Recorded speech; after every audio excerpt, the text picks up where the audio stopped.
Peter Kellner is founder of Richmond Global Compass Fund and joins us now live from New York. Still with us, Kelvin Tay from UBS Global Wealth Management.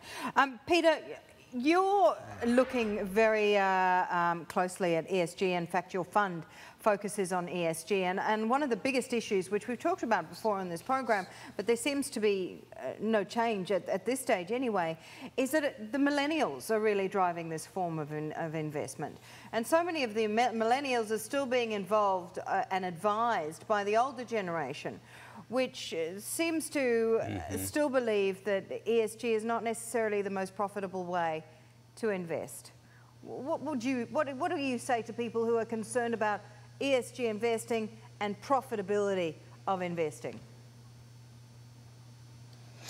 Well, what I would say is that the millennials are spot on. I mean, 84% of the millennials want ESG integrated into their investment, into their portfolios. The older generations happen to believe, many of them, that you sacrifice return when you're pursuing a social outcome. That's actually true in the realm of impact investing, which is separate from ESG. Impact investing is an asset class. It's where you find most of sustainable investing, 95% of it, and it's private. The great opportunity is in the vast global public markets, liquid public markets, which are barely penetrated by firms like ours, which are integrating ESG as a very material factor in a multi-factor, and in our case, multi-asset model.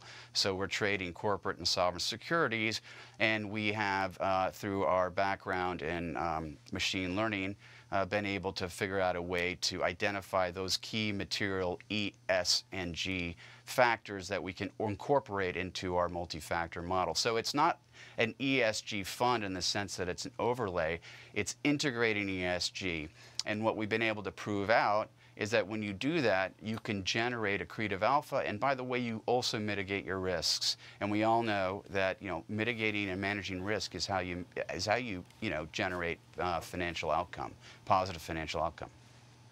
But are there enough companies in the ESG space for us to actually invest in right now, given the fact that you suddenly have this whole growth in funds looking to invest in the ESG space? So what I'm trying to get at is, basically, is there too much money looking for too few stocks at this point in time? And how do you deal with that issue? Well, I don't think the problem is a dearth of stocks. I think the problem is a dearth of strategies like our own. I mean, again, you've got about 4 to 5% of the $200 trillion in annual turnover in the global liquid capital markets investing like we are, and using ESG as a material component in their financial analysis. There is very little product out there. If you talk to the big banks, you obviously represent one, you know that there is very little investment product out there. So if a family office or institution or endowment is looking for something, it's very hard to find. There's some icons in the space like Generation, whom we look up to in a great way. That's David Blood's fund. It's well known. They're at capacity. They're long only. In fact, most of these funds are long only, and they get to capacity. And again, there's very little product. So it's not that there's not enough to invest in. In fact, that's the beauty, I think, of ESG integration.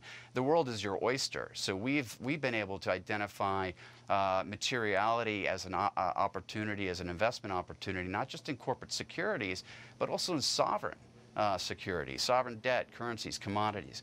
So it's really not a question of what's investable. It's a question of how many folks are engaged in investing.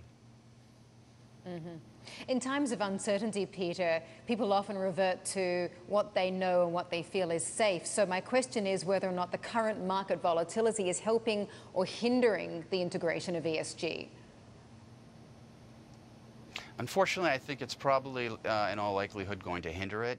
Adoption of ESG requires that people are in their comfort zone because they don't really understand that ESG is a brilliant way as a factor, right, in your analysis to mitigate risks, not just to generate alpha.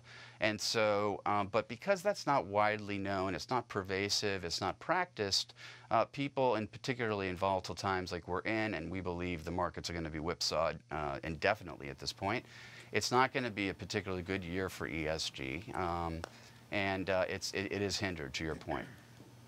Okay, Peter, You've got obviously a fund. You said you've got a multi-asset strategy when it comes to investment here. What are your top investments to watch for 2019 when it comes to ESG? Well, I can give you broad-based strategies. I can't give you specific investments. Very specifically on stocks, we are completely on the sidelines. We have no equities at this point.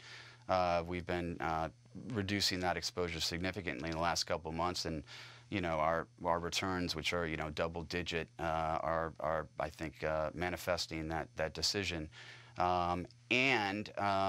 We are very bullish on short-term, short-duration credit.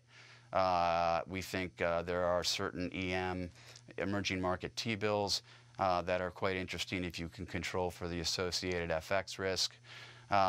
We also are quite bullish on soft commodities, given the harvesting cycle, which is in tandem, given our theme, to the dramatic devastation wrought by climate change. We are at the short end of the curve. We want to stay there. We think that's the smart place to be. We've been there for a long while. It's not a recent decision, and we're sidelined in terms of equities. Peter Kellner from Richmond Global Compass Fund, thank you very much for your thoughts.